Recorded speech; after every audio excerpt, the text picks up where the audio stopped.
Good morning students. आज का जो टॉपिक है वो अगेन वही है फॉर फीचर एंड इशू, लेकिन आज हम थोड़ा एडवांस लेवल के छोटे क्वेश्चन करेंगे जिससे कि आपको थोड़ा समझ में आ जाएगी किस तरह से इनका ट्रीटमेंट करना है। एक क्वेश्चन है, Rohan limited has an authorised capital of ₹50 lakh. ध्यान रखना, ये अगेन रुपीज़ दिया हुआ है 50 lakh divided into the shares of 10 each. इसका मतलब है 50 लाख में 10 रुपये के हिसाब से 5 लाख शेयर हो गए। The company issued ₹30 lakh shares. ध्यान रखिएगा, ऑथोराइज्ड है, ऑथोराइज से हमें कोई मतलब नहीं, हमें इशूड से मतलब है। जब ऑथोराइज और इशूड दोनों दिया हो तो हमें इशूड से मतलब रहता है, ऑथोराइज से कोई मतलब नहीं रहता। तो हम सीधे इशूड करेंगे। इशू कितने हैं? 30 लाख शेयर्स, यानी कि 3 लाख शेयर हो गए। कैसे 3 लाख?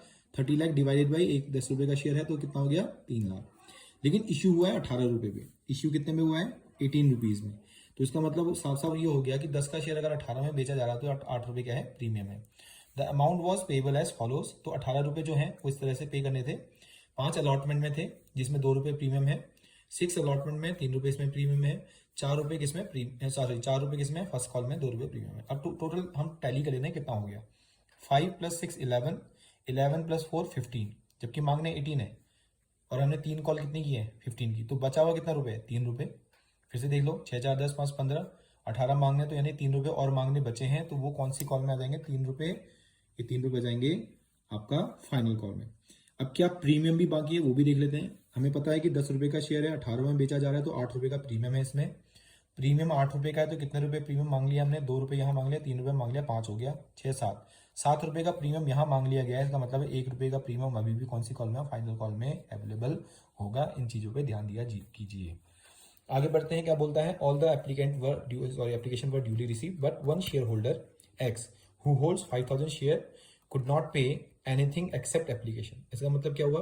उसने एप्लीकेशन की सेवा कुछ नहीं दिया, यानी कि एप्लीकेशन दी, बाकी कोई कॉल का पेमेंट नहीं किया। And his share were forfeited after allotment. अच्छा, अलॉटमेंट के बाद ही फॉरफीचर कर लिया, मतलब इससे कोई और कॉल मांगी ही नहीं। उसने एप्लीकेशन दी, कंपनी ने अलॉटमेंट मांगी, और क्योंकि उसने अलॉटमेंट नहीं दी तो उसको अलॉटमेंट के बाद ही फॉरफीचर कर लिया। लिखा है देखो, forfeited after allotment. Another holder, एक और होल्डर आ गया, Y of 1000 share could not pay both call. दोनों ही कॉल का पेमेंट नहीं कर पाया। दोनों ही कॉल कौन सी होती है? First call and second call. तो उसने एक पहली कॉल का भी पेमेंट नहीं किया, सेकंड कॉल का। इसका मतलब इसने क्या क्या पेमेंट कर दिया होगा? Application and allotment. तो यहाँ 2 डिफॉल्टर हैं, एक 5000 शेयर का है और एक 1000 शेयर का। एक एक्स है, एक वाई, अलग अलग लेवल के डिफॉल्टर हैं। Could not pay both calls were also forfeited out of the forfeited share. अब फॉरफीचर हो जाने के बाद इसको भी फॉरफीचर कर दिया, लेकिन कहाँ फॉरफीचर किया होगा इसको भी ध्यान रखना। Out of the forfeited share the company issued 4000 shares to Z at 12 per share fully paid up. इसको हम बाद में देखेंगे जब रीइश्यू का टाइम आएगा। फिलहाल हम क्वेश्चन की शुरुआत करते हैं। बहुत आसान सा है क्वेश्चन। हमारे पास कितने शेयर हैं? फिर से देख लीजिए, 3 लाख शेयर है, 30 लाख रुपीज है ये। इसको अगर 10 से डिवाइड करोगे तो कितने शेयर आएंगे? 3 लाख शेयर हैं। और आपको कितने रुपए एप्लीकेशन मिलेगा? 3 लाख पे 5 रुपए एप्लीकेशन मिलेगा। तो सीधी सीधे आप एंट्री बना सकते हैं यहाँ पर को। क्या? क्योंकि यहाँ कोई एडवांस नहीं है तो सीधे सीधे एंट्री बनाएंगे। बैंक अकाउंट डेबिट, क्लियर हो गया। टू क्या? Share application account. आप कैलकुलेशन दिखा सकते हैं। आपके पास 3 लाख शेयर थे और 5 रुपए आप एप्लीकेशन अगर रिसीव करते हैं तो इस तरह से आपको रिसीव होते हैं 15 लाख रुपीज। किस चीज के? शेयर की एप्लीकेशन से। मैं नरेशन बनाने में टाइम वेस्ट नहीं करूंगा, आप लोग नरेशन जरूर लिखा कीजिए, लेकिन ध्यान रखना, ठीक है? नरेशन में क्या लिखेंगे? इतने शेयर्स पे एप्लीकेशन रिसीव हुई 5 रुपए के हिसाब से। Application on 3 lakh shares at the rate of 5 each was received. ठीक है, पहली एंट्री हो गई एप्लीकेशन की। उसके बाद एप्लीकेशन को हम ट्रांसफर करते हैं शेयर एप्लीकेशन अकाउंट डेबिट। अब हमें पता है कि एप्लीकेशन में प्रीमियम भी है, तो ये चीजें क्लियर पहले ही कर देनी चाहिए। मैं पहले ही बता चुका हूं। आप कैसे निकालोगे इसको फिर से देख लो। ये वाले ट्रीटमेंट को हमें पता है कि कॉल का पैसा कितना है? 5 6 4 और 3। ये बैलेंस मैंने अभी अभी कैलकुलेट किया तो टोटल 18 रुपए इस तरह से होते हैं। देखिए, 6 4 10 3 13 5 18 रुपए। अब 18 का 18 तो कैपिटल नहीं है ना, इसमें से 8 रुपए तो प्रीमियम है। तो प्रीमियम की अमाउंट कहाँ कहाँ पर जुड़ी है उसको माइनस कर दो। 2 यहाँ जुड़ा था, 3 यहाँ जुड़ा है, 2 यहाँ जुड़ा है और 1 रुपए यहाँ है, तो 8 हो गया। देख लो, टैली कर लो, 3 2 5 6 7 और 1 8 हो गया। तो अब आपके पास क्या पैसा निकल आएगा? कैपिटल का, यानी कि इस कॉल में से, इन कॉल्स में से, इन पार्टीशन में से कितना पैसा कैपिटल का है पता चल गया। एप्लीकेशन में कितना पैसा कैपिटल का है? 3 रुपए। अलॉटमेंट में कितना पैसा है? 3 रुपए है। फर्स्ट कॉल में कितना पैसा है? 2 रुपए है। और फाइनल कॉल में कितना पैसा है? 2 रुपए कैपिटल का है। तो कैपिटल का टोटल भी कितना आना चाहिए? 10 ही आना चाहिए। देखिए 3 3 6 7 8 9 10 प्रूफ हो गया। तो ये चीजें जानना बहुत ज्यादा जरूरी है। आगे बढ़ते हैं। ये पहले भी बता चुका था वैसे मैं। Share application account debit to share capital. हमें पता है कि इसमें सिक्योरिटी प्रीमियम भी है, तो सिक्योरिटी प्रीमियम रिजर्व हम लिख देते हैं। हमें पता है, देखिए 5 रुपए की एप्लीकेशन है, 5 का 5 तो कैपिटल नहीं है, इसमें से कितना रुपए प्रीमियम है, देखो 2 रुपए का प्रीमियम हो गया, तो बचा 3 रुपए क्या है, कैपिटल। मल्टीप्लाइड बाई आप कर लीजिए कितने शेयर्स हैं, 3 लाख, तो सब में 3 लाख मल्टीप्लाई कर दो तो आपका आंसर फिर भी आ ही जाएगा। जितना एप्लीकेशन आप क्रेडिट करते हैं उतना ही यहाँ डेबिट भी होगा। इसका प्रूफ भी आप कर सकते हो। 15 लाख रुपए 5 मल्टीप्लाइड बाई कितने शेयर हैं, 3 लाख शेयर हैं, तो भी 15 लाख ही आएगा। ठीक है। इसके बाद आ गया शेयर कैपिटल 9 लाख रुपए, कैपिटल में 9 लाख है और 6 लाख रुपए किस चीज़ का है, सिक्योरिटी प्रीमियम रिजर्व का। आई होप कि आपको ये समझ में आ गया होगा। तो ये 2 एंट्री किस चीज़ की होगी, एप्लीकेशन की। आगे बढ़ते हैं अलॉटमेंट की तरफ को। अलॉटमेंट ड्यू करते हैं, हम देखते हैं शेयर अलॉटमेंट अकाउंट डेबिट। मैंने वर्किंग के लिए थोड़ा जगह नहीं छोड़ी, फिर भी कर लेंगे। शेयर अलॉटमेंट अकाउंट, हमें पता है अलॉटमेंट कितने रुपए की, देखो जरा 6 रुपए की, तो 6 रुपए ही लिखना पड़ेगा यहाँ पे। 6 रुपए कितने शेयर्स पे हैं, 3 लाख पे, तो 3 लाख शेयर पे हमने 6 रुपए के हिसाब से अलॉटमेंट मांगे, कितने रुपए, 18 लाख रुपए। कितने रुपए, 18 लाख रुपए। हमें पता है कि इस अलॉटमेंट के 6 रुपए में पूरा का पूरा शेयर कैपिटल नहीं है, तो शेयर कैपिटल भी लिखेंगे और SPR भी लिखेंगे, सिक्योरिटी प्रीमियम रिजर्व। हमें पता है कि 6 रुपए में से 3 रुपए का तो है प्रीमियम, तो बचा हुआ 3 रुपए क्या है, कैपिटल। तो 3 लाख शेयर्स पर 3 रुपए कैपिटल और इतने ही शेयर पे 3 रुपए क्या है, SPR हो गया। तो 9 लाख रुपए तो हो गया आपका कैपिटल का पैसा और 9 लाख हो गया आपका किसका, सिक्योरिटी प्रीमियम रिजर्व का। रिसीव होते समय मैं हमेशा बताता हूँ कि वर्किंग जरूर कर लीजिएगा। सबसे पहले आप लिखेंगे क्या, अलॉटमेंट, किसी भी कॉल के लिए अलॉटमेंट में ड्यू अमाउंट देखो, ड्यू कितनी है, ये वाला यहाँ तो आसान है क्योंकि एडवांस है नहीं इसमें कुछ। हमने अलॉटमेंट ड्यू की है जी 18 लाख रुपए। ठीक है, लेस कोई एडवांस तो नहीं मिला पहले, बिल्कुल नहीं मिला है, एडवांस वाला तो क्वेश्चन ही नहीं है ये। उसके बाद लेस करेंगे, अगर एडवांस होता तो लास्ट क्वेश्चन में बता चुका उसको भी माइनस करना पड़ता। आज हम केवल कॉल इन एरियर के बारे में जिक्र करें, तो कॉल इन एरियर है क्या, कोई ऐसा बंदा तो नहीं है जिसने अलॉटमेंट ना दिया हो, बिल्कुल है। कौन है वो, एक्स, जिसके पास कितने शेयर थे, 5000 शेयर थे। उसने एप्लीकेशन के सिवा कुछ नहीं दिया, यानी एप्लीकेशन दी, उसके बाद की जो कॉल थी अलॉटमेंट वो उसने पे नहीं की होगी। तो अलॉटमेंट का कितने रुपए था, 6 रुपए था। कंपनी ने उसको 5000 शेयर दिए थे और उसने अलॉटमेंट का कितने रुपए, 6 रुपए पेमेंट नहीं किया, तो कॉल इन एरियर कितना आ गया, 30,000 रुपये कॉल इन एरियर आ गया। तो कंपनी को 30,000 नहीं मिलेंगे तो कितने मिलेंगे, 17,70,000। अच्छा ये भी ध्यान रखो कि कहीं एडवांस रिसीव तो नहीं हुआ इस कॉल में, एडवांस रिसीव तो नहीं हुआ इस कॉल में, बिल्कुल नहीं, इस कॉल में कोई एडवांस रिसीव नहीं हुआ है। तो हमें कितने रुपए मिलेंगे बैंक में, 17,70,000 रुपये ही मिलेंगे। तो हम एंट्री दिखा सकते हैं, देखिए ये भी मैं पहले बता चुका हूँ, बैंक अकाउंट डेबिट। अब क्योंकि आपने वर्किंग कर लिया तो उसके लिए कैलकुलेशन दिखाने की जरूरत नहीं है वैसे तो। 17,70,000। अब आपसे पूछा जाएगा कि भैया 30,000 कहाँ गए, तो आप दिखा सकते हो calls in arrear account debit, कितने रुपए, 30,000। कहाँ से आया 30,000 बताने की जरूरत है क्या, देखिए फिर से देख लेते हैं अगर आपको नहीं समझ में आया तो। 5,000 शेयर का 5,000 शेयर किसके पास थे, एक्स के पास, उसने अलॉटमेंट नहीं दी, कितने रुपए की अलॉटमेंट है, 6 रुपये। कैपिटल की बात नहीं कर रहा मैं, अलॉटमेंट अगर मांगी जा रही तो अलॉटमेंट, यहाँ बाई वर्ड वाई मत करना है, हम वहाँ कर चुके हैं। उसने अलॉटमेंट देनी थी इंक्लूडिंग प्रीमियम, हाँ ध्यान रखना।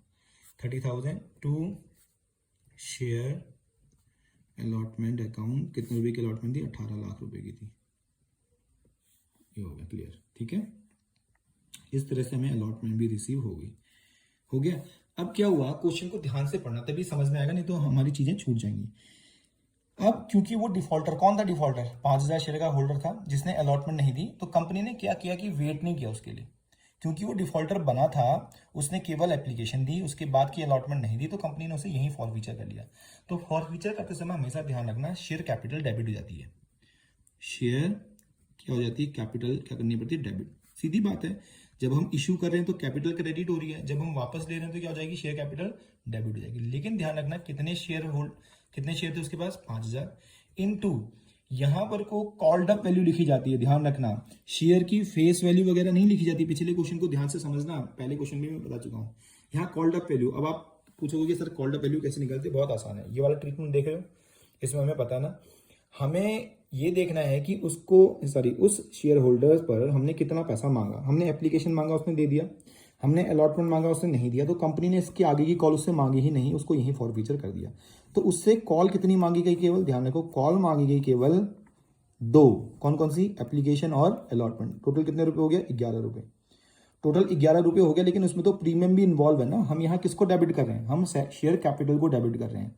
या तो आप देख लो इन दोनों कॉल्स में कैपिटल का पैसा कितना है, 3 और 3 6, पहले ही निकाल चुका हूं। देखो इन दोनों कॉल्स में, क्योंकि हमने कॉल्ड अप वैल्यू कितनी की है, इस डिफॉल्टर से हमने केवल 2 कॉल मांगी, एप्लीकेशन जो उसने दे दी, अलॉटमेंट मांगी उसने नहीं दी, तो कंपनी ने इमीडिएट फॉरफीचर कर दिया। कंपनी वेट भी कर सकती थी, लेकिन मैंने क्वेश्चन में इसलिए डाला क्योंकि ऐसे क्वेश्चन आते हैं। इमीडिएट फॉरफीचर कर दिया, तो कॉल्ड अप वैल्यू कितना कॉल किया उसको आपने, मांगा ही, कॉल्ड मतलब होता है मांगना। कितना पैसा मांगा था उससे आपने, 11 रुपये मांगा था ना। 11 में कैपिटल का कितना था उसमें, 6 रुपये, और 5 रुपये किसी का था, प्रीमियम का था। ये चीज़ें ध्यान रखना, ये प्रीमियम का पैसा मांगा था आपने, और ये कैपिटल का, यानी टोटल 5 यहाँ एप्लीकेशन में मांगा था, अलॉटमेंट में 6 रुपये। तो हमें हमेशा ध्यान रखना कैपिटल का पैसा दिखाना है, याद रखो कितना पैसा मांगा था। एक तरीका और है इसमें कैसे निकाल सकते हैं, देखिए एप्लीकेशन और अलॉटमेंट की कॉल का टोटल कर लो 11 रुपये। 11 में से प्रीमियम इसमें से माइनस कर दो, 3 और 2 5, 5 रुपये 11 में से माइनस करेंगे तो यहाँ जाएगा 6 रुपये। तो कॉल्ड वैल्यू कितनी होगी, 6। ऑल्टरनेटिवली आप केवल कैपिटल का पैसा ही जोड़ लो, इन दोनों कॉल में क्या होगा, कैपिटल का पैसा जोड़ देंगे। फिर से मैं आपको बता दूं, जब भी हम शेयर फॉरफीचर करेंगे तो ये हमेशा चेक करेंगे कि शेयर कहाँ फॉरफीचर हो रहा है, शेयर क्या हो रहा है, कहाँ फॉरफीचर किया जा रहा है, उसको देखना बहुत ज़्यादा जरूरी है। क्लियर होगी बात, शेयर को कहाँ हम फॉरफीचर कर रहे हैं। अब हम आगे आते हैं, शेयर को कहाँ फॉरफीचर, थोड़ा लाइट का इश्यू होगा, थोड़ा ध्यान दीजिएगा। हाँ, शेयर को कहाँ फॉरफीचर करें उस पर ध्यान दीजिएगा। शेयर फॉरफीचर अभी स्टेज पे हो रहा है कहाँ, अलॉटमेंट के बाद। तो अलॉटमेंट के बाद तक की कॉल का टोटल 11, इसमें से प्रीमियम माइनस कर दो, 5 रुपये माइनस हो गए तो 6 रुपये, या ऐसे भी आ सकता है, या फिर केवल कैपिटल का पैसा ले। क्यों ले कैपिटल का पैसा, क्योंकि हम केवल कैपिटल को ही डेबिट कर रहे हैं। यहाँ देखिए हम केवल किसको डेबिट कर रहे हैं, कैपिटल को, इसलिए हमें कैपिटल का ही पैसा चाहिए। किसमें से, कॉल्ड में से, जितना पैसा मांगा गया है उसमें 6 रुपये। ठीक है, तो ये हो गया 30,000 रुपये। कितना हो गया, 30,000। अब हम आते हैं, सिक्योरिटी प्रीमियम रिजर्व को डेबिट करना पड़ता है। क्यों डेबिट करना पड़ता है, अगर क्वेश्चन प्रीमियम वाला है तो। लेकिन कौन सा प्रीमियम होता है यहाँ डेबिट, यहां पर को हमेशा ध्यान देना, फॉरफीचर के टाइम पे वो प्रीमियम डेबिट होगा जो डिफॉल्टर ने पे नहीं किया होगा। सुनिए, 2 प्रीमियम इन्वॉल्व थे जो कंपनी ने पैसा मांगा था, यहीं से क्लियर हो जाएगा, ये छोटी सी वर्किंग में ही सारी चीज क्लियर है। जो डिफॉल्टर था उससे 2 कॉल मांगी गई थी, एप्लीकेशन, इस एप्लीकेशन में प्रीमियम इन्वॉल्व था जो उसने पे कर दिया, तो इसको तो हम छोड़ देंगे। जो प्रीमियम उसने दे दिया उसको नहीं लेना हमने, जो प्रीमियम उसने नहीं दिया, तो कौन सी कॉल उसने नहीं दी थी, उसने नहीं दी थी अलॉटमेंट। अलॉटमेंट थी 6 रुपये की, इसमें प्रीमियम इन्वॉल्व था 3 रुपये का। तो हम वो प्रीमियम डेबिट करेंगे जो उसने पे नहीं किया। उसने कौन सा प्रीमियम पे नहीं किया, अलॉटमेंट का प्रीमियम पे नहीं किया, तो उस अलॉटमेंट के प्रीमियम को हमें यहाँ डेबिट करना पड़ेगा, क्योंकि हमने ये प्रीमियम उससे मांगा था लेकिन वो पे नहीं कर पाया था। जो प्रीमियम वो दे देता है उसको कहीं दिखाने की जरूरत नहीं है। क्लियर है, तो 15,000 रुपये से हम उसे क्या कर देंगे, डेबिट कर देंगे। 2, कौन सी कॉल पेमेंट नहीं की उसने, उसका नाम लिख दो, 2 कॉल्स इन एरियर। ध्यान रखना, उस कौन सी कॉल पेमेंट नहीं की थी उसने अलॉटमेंट नहीं दी थी, तो जितना पैसा उसने नहीं दिया हुआ सब कॉल इन एरियर में आ जाएगा। देखो मैं इसको प्रूफ भी करता हूँ, कितना शेयर थे उसके बाद 5,000, उसने केवल 1 कॉल नहीं दी थी, 2 कॉल नहीं दी थी, तो दोनों का टोटल करते, 1 कॉल नहीं दिया तो उसका टोटल करेंगे। 1 कॉल कितने रुपए की थी, 6 रुपये की। कौन सी कॉल है ये, अलॉटमेंट का, तो 30,000 रुपये उसने नहीं दिया। और जो बैलेंस बचा उसको हम लिख देंगे 2 शेयर फीचर अकाउंट। बैलेंस करके निकालिएगा इसको, मैं बार बार बोलता हूँ बैलेंस, बाद में आपको मैं एक्सप्लेन करूंगा कैसे निकलता है। आ गया 15,000 रुपये। ये वो अमाउंट होती है जो डिफॉल्टर एप्लीकेशन में कंपनी को कैपिटल के रूप में पे कर देता है। ये वो अमाउंट है जो एप्लीकेशन के टाइम पे, जो वो पैसा जो डिफॉल्टर ने कंपनी को पे कर दिया था। कौन सी कॉल पे कर दी थी? एप्लीकेशन की कितने रुपए पे किए थे? 5 रुपये। लेकिन हमें वो नहीं लेना, हमें कैपिटल का पैसा 3 रुपये। ये पैसा शेयर फॉरफीचर कहलाता है। एक शेयर पे 3 रुपये का कंपनी को फायदा हुआ, क्योंकि कंपनी इसको वापस नहीं करती है। तो इस हिसाब से भी आप कैलकुलेट कर सकते हो। 5,000 शेयर्स पे कंपनी को 3 रुपये का फायदा हुआ। आप कहोगे फायदा तो 5 रुपये का हुआ, बिल्कुल हुआ 5 रुपये का, लेकिन हम यहाँ पर केवल कैपिटल का फायदा दिखाते हैं, कैपिटल नेचर का प्रॉफिट। जो प्रॉफिट SPR, क्योंकि इसमें तो सिक्योरिटी प्रीमियम रिजर्व भी था ना, उसको नहीं लेना। सिक्योरिटी प्रीमियम रिजर्व तो अपने आप में ही प्रॉफिट होता है। हम कैपिटल नेचर के प्रॉफिट को ही किस में लिखते हैं? शेयर फॉरफीचर में लिखते हैं। ऐसा भी निकाल सकते हो, अदरवाइज बैलेंस करके निकालिएगा हमेशा।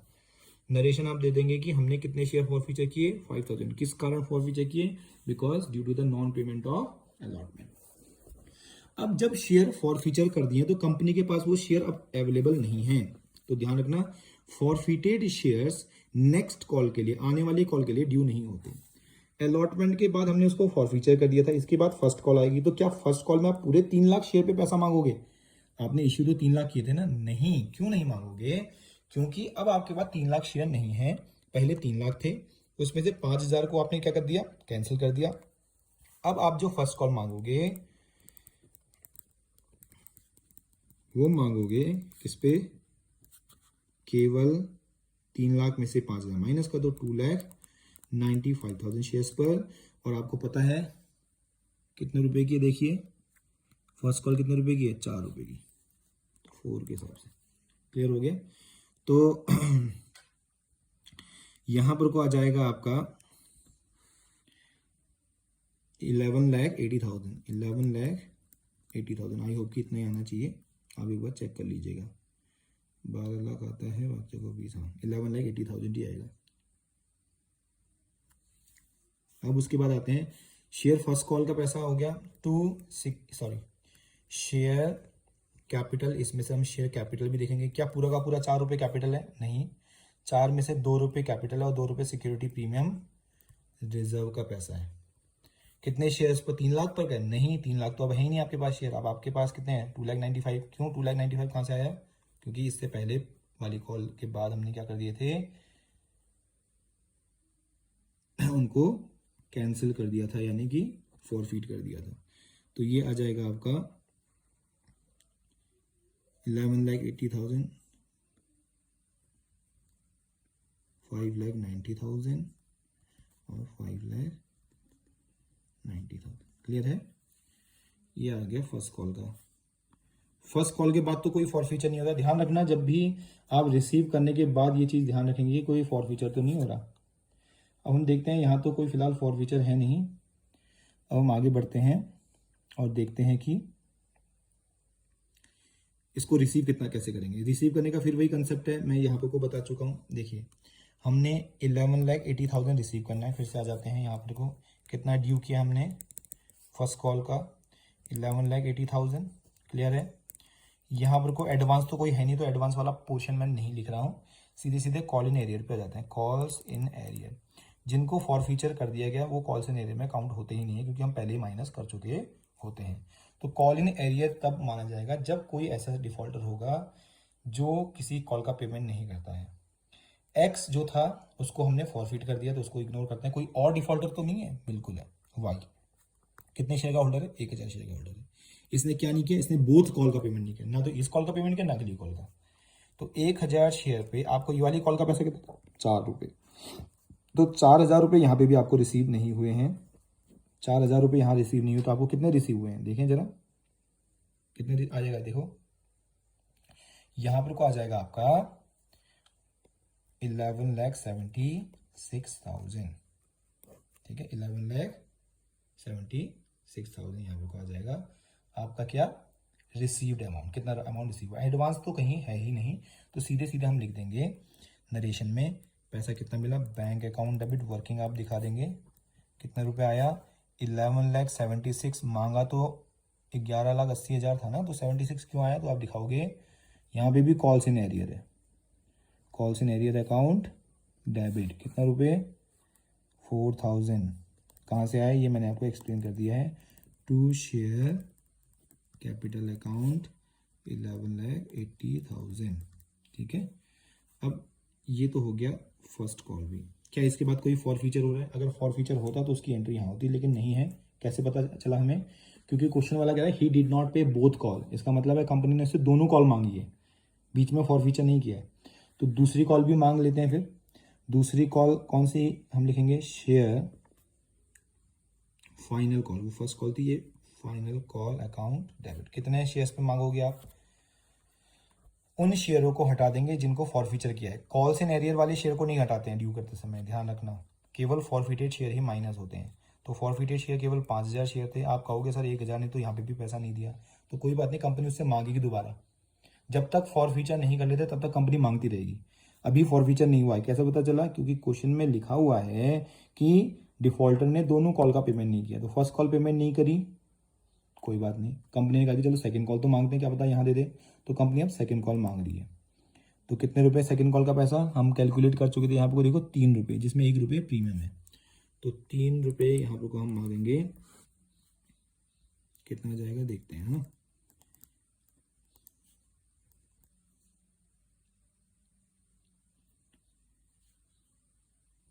$8,85,000 to share capital account to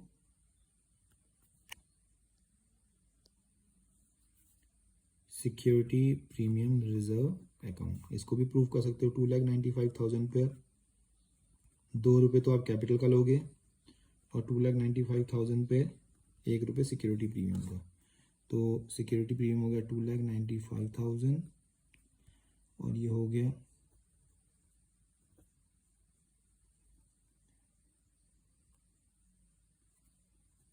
5,90,000, ठीक है। तो इस तरह से देखो ये आ गया आपका 8,85,000। ये तो हो गया हमने ड्यू वाली बात है। रिसीव करते समय सेम केस रहेगा। रिसीव करते समय ड्यू अमाउंट देखोगे आप कितना है? 8,85,000। क्या इसमें कॉल इन एरियर है? बिल्कुल। इस डिफॉल्टर ने फर्स्ट कॉल का भी पैसा नहीं दिया था और फाइनल कॉल का भी पैसा नहीं दिया। फिर से मैं वर्किंग आपको यहाँ करके दिखाता हूँ। ड्यू कितनी की थी आपने? Final call 8,85,000। Call in arrear कितना है? 1,000 शेयर पे है। फिर से अगेन कितने रुपए? 3 रुपये। तो 3,000 रुपये आपको ये नहीं मिलेंगे, तो मिलेगा कितना? 8,82,000। 8,82,000 के रिसीव करने की एंट्री करेंगे bank account debit calls in arrear debit to share final call account. ये हो गया आपका कितना? आपको कैलकुलेट होता है 8,82,000 रिसीव हुआ है। 3,000 रुपये आपने दिखाने पड़ेंगे। क्या हुआ? कॉल इन एरियर रह गया और 8,85,000 हमने मांगा था, ठीक है। ये हो गया रिसीव की। फाइनल कॉल के बाद अब क्या? देखो हमने सारी कॉल्स कर ली हैं। मेरे को लगता है यहाँ तक समझ में आ जाएगा आपको। सारी कॉल कर लिया। एक को तो पहले ही फॉर फीचर कर लिया था हमने, क्योंकि उसने अलॉटमेंट नहीं दी थी, तो कंपनी का कि इसको इमीडिएट करो फॉर फीचर। उसके बाद हमने क्या करा? उस शेयर्स पे ना तो फर्स्ट कॉल मांगी ना फाइनल कॉल मांगी, क्योंकि हम उसे फॉरफीट कर चुके थे। कंपनी के पास जो शेयर थे ही नहीं, कंपनी उस पर ना तो फर्स्ट कॉल मांगेगी ना सेकंड कॉल मांगेगी। लेकिन हमने एक डिफॉल्टर पर फर्स्ट कॉल भी मांगी, सेकंड कॉल भी मांगी, लेकिन रिसीव नहीं हुई। कौन है वो? वाई। जिसके पास 1,000 शेयर थे, उसने फर्स्ट कॉल मांगी, नहीं दी। उस पर हमने सेकंड कॉल मांगी, नहीं दी। तो कंपनी ने क्या करा? कंपनी ने उसको फॉरफीट कर लिया। तो फॉरफीट कहाँ किया है? सेकंड कॉल के बाद। कैसे पता चला? क्योंकि कंपनी ने दोनों कॉल मांगने के बाद फॉरफीचर किया है। तो वो हम बात फॉर फीचर किए, तो यहाँ पर हम क्या करेंगे? मैंने पहले ही बताया है, जब भी फॉर फीचर किया जाता है तो शेयर कैपिटल डेबिट करते हैं। किन शेयरों की कैपिटल डेबिट होगी? जिनको फॉर फीचर किया जा रहा है। कितने शेयर थे उसके पास? 1,000 शेयर थे। Into called up value. अब कॉल्ड अप वैल्यू बहुत आसान है। हम यहाँ कहाँ फॉर फीचर कर रहे हैं? उस वाले को हमने इस स्टेज पे फॉर फीचर किया था, इसको हमने इस स्टेज पे फॉर फीचर किया। कैसे पता आपको? फाइनल कॉल के बाद। तो फाइनल कॉल के बाद कितना पैसा हो गया? 18 रुपये। ये तो कॉल का पैसा है, हमें कैपिटल का पैसा चाहिए, क्योंकि हमने कैपिटल डेबिट कर रखी है। क्या डेबिट करेगी? कैपिटल। तो कैपिटल निकालने के लिए हमें प्रीमियम माइनस करना पड़ेगा। तो टोटल प्रीमियम कितना इन्वॉल्व था इन सारी कॉल में? 8 रुपये। तो उसको माइनस करेंगे तो भी 10 रुपये आ जाता है। कितना रुपये आता है? 10 रुपये आता है। अदरवाइज आप कैपिटल का पैसा भी जोड़ सकते हैं। तो इसका मतलब इससे हमने पूरे 10 रुपये मांगे थे। ऑब्वियसली हमने पूरी फाइनल कॉल मांगी है, तो 10 रुपये इससे पूरे मांगे हैं। तो कितना हो गया? ये 10,000। बस हमने ये चेक करना है कि इसने कौन कौन सा प्रीमियम पेमेंट नहीं किया है, क्योंकि हर एक कॉल में प्रीमियम था। इसमें इस क्वेश्चन में हर एक कॉल में प्रीमियम था, इसमें भी प्रीमियम था, इसमें भी था, इसमें भी था, इसमें भी था। तो कौन सा प्रीमियम उसने नहीं दिया? जो कॉल उसने पे नहीं करी। सिंपल सी बात है। इसने कौन कौन सी कॉल पे नहीं करी है? इसने पे नहीं करी है फर्स्ट कॉल और फाइनल कॉल। तो इन दोनों में जो प्रीमियम इन्वॉल्व है वो प्रीमियम इसने पे नहीं किया होगा। इसमें प्रीमियम इन्वॉल्व है 2 रुपये, इसमें प्रीमियम इन्वॉल्व है 3। तो 2 + 1 कितना हो गया? 3 रुपये। 2 रुपये का प्रीमियम फर्स्ट कॉल का पेमेंट नहीं किया होगा इसने, और 1 रुपये का प्रीमियम इसने फाइनल कॉल का पेमेंट नहीं किया होगा। जो प्रीमियम पे कर दिया होगा उसको हमने नहीं देखना, जो प्रीमियम नहीं दिया है उसको डेबिट करना पड़ेगा। तो 3 रुपये का प्रीमियम उसने कुल मिला के हमें नहीं दिया, यानी कंपनी को नहीं दिया। तो हम ले देंगे 1000 × 3, कितना रुपये डेबिट हो जाएगा प्रीमियम का? 3000 रुपये डेबिट हो जाएगा। 2 कॉल्स इन एरियर। हमें पता है इसने 2 कॉल नहीं दिए। कॉल्स इन एरियर में कितना लिखेंगे? देखो 1000 शेयर का ये होल्डर था, इनटू इसने कौन कौन सी कॉल नहीं दी थी? फर्स्ट कॉल 4 रुपये प्लस सेकंड कॉल 3 रुपये। कॉल की बात कर रहा हूं मैं, कैपिटल के नहीं। क्लियर है? हो गया? तो यहां पर को टोटल कितना होगा? 7 रुपये इससे रिसीव नहीं हुए, तो कितना होगा? 7000 रुपये। और बैलेंस को आप कहां लिख सकते हो? To share forfeiture account में कितना हो गया? 13 में से 7 6000। तो शेयर फॉर फीचर का बैलेंस यहाँ 6000 है। इसका मतलब इसने 6000 रुपये कंपनी को पे कर दिए होंगे कैपिटल के। देख लें जरा एक बार, चेक कर लें अगर प्रूफ करना चाहते तो। इसने कंपनी को कौन कौन सी कॉल दी है? देखो इसने दी है एप्लीकेशन, इसने दी है अलॉटमेंट। फिर से देख लो, इसने दी है एप्लीकेशन, इसने दी है अलॉटमेंट। बाकी ये दोनों नहीं दी, तो ये तो रिसीव नहीं हुआ होगा। तो कौन सा पैसा उसने दे दिया जो कंपनी वापस नहीं करेगी? कैपिटल का यहाँ 3 रुपये, यहाँ 3 रुपये, यानी 6 रुपये दे दिए। 1000 पे 6 रुपये, 6000 आ गया। ठीक है। जो पैसा, जो कैपिटल का पैसा डिफॉल्टर कंपनी को पे कर देते हैं, वो कंपनी के लिए कैपिटल नेचर का प्रॉफिट होता है, इसलिए उसे हम शेयर फॉर फीचर में क्रेडिट करते हैं। क्वेश्चन अभी खत्म नहीं हुआ, केवल हमने फॉर फीचर किया है। रीइश्यू की एंट्री समझिएगा। अब हम आते हैं रीइश्यू के टर्म्स को पढ़ते हैं। हमारे पास देखो, मैंने पहले ही बताया कि आप चीजें ना इस तरह से सॉल्व कीजिएगा। हमारे पास एक एक्स कैंडिडेट था, एक वाई कैंडिडेट था। फॉरफिटेड शेयर्स कितने कितने थे जरा देखें।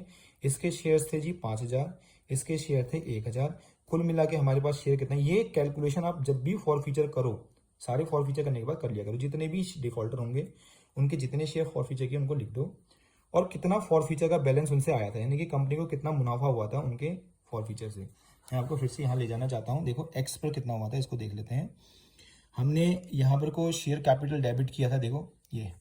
तो शेयर फॉर फीचर क्रेडिट किया था ना, देखो कितना रुपये? 15000 रुपये। तो इस वाले से हमें प्रॉफिट हुआ था कितने रुपये का? फॉर फीचर का बैलेंस जो था 15000 रुपये था। और इस वाले से तो अभी अभी मैंने कैलकुलेट किया 6000 रुपये। आप देख सकते हो यहाँ, ये 6000 रुपये का प्रॉफिट क्रेडिट किया, यानी कि 5000 शेयर को फॉरफिट करने में कंपनी को फायदा हुआ कैपिटल नीचे का 15000, और 1000 को करने में कितना? 6000। क्लियर है? अब क्या हम पूरे रीइश्यू कर देने शेयर? अगर पूरे रीइश्यू कर दें तो बहुत अच्छी बात है। तो रीइश्यूड कितने कर रहे हैं चेक करते हैं। यहाँ पर को कंपनी क्या बोल रही है? Out of the forfeited shares the company reissued only 4000 shares. अब देखो रीइश्यूड का अगर हम टोटल करते हैं, यहाँ पर रीइश्यूड का टोटल करते हैं, हमें पता है कि टोटल फॉरफिटेड शेयर 6000 है, रीइश्यूड हुए हैं केवल 4000।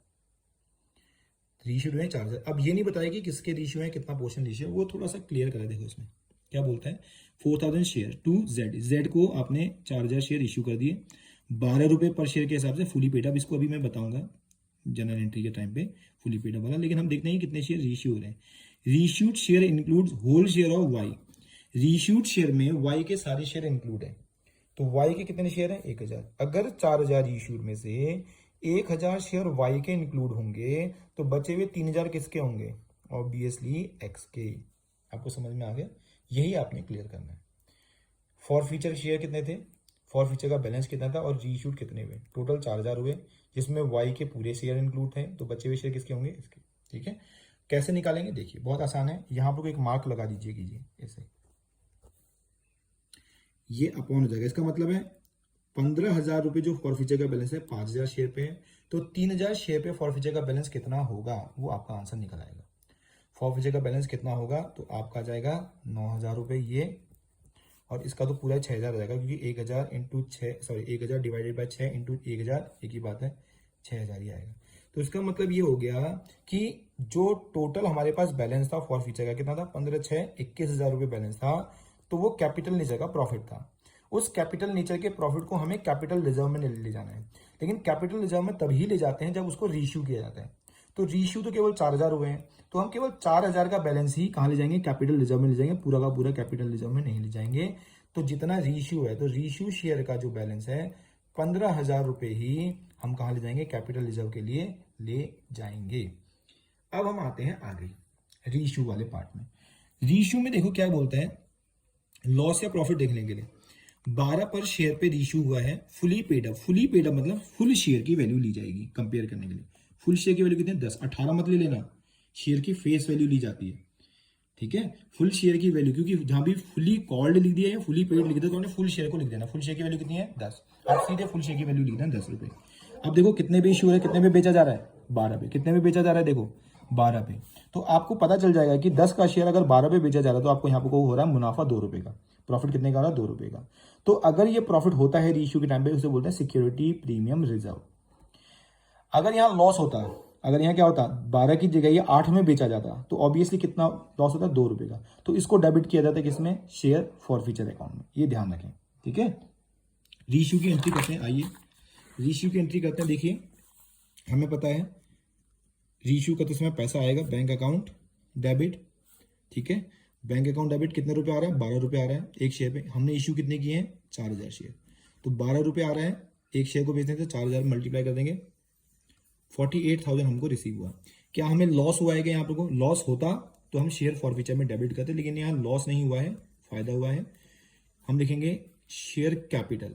शेयर कैपिटल जो लिखेंगे उसमें फुल वैल्यू लिखते हैं शेयर की, 10 रुपए, और 2 रुपए का जो फायदा हुआ उसे लिखेंगे सिक्योरिटी प्रीमियम रिजर्व अकाउंट में। एक शेयर पे 2 रुपए का फायदा, तो 4000 इशू किए हमने, 4000 पे कितने का हो गया फायदा, 8000 रुपए का।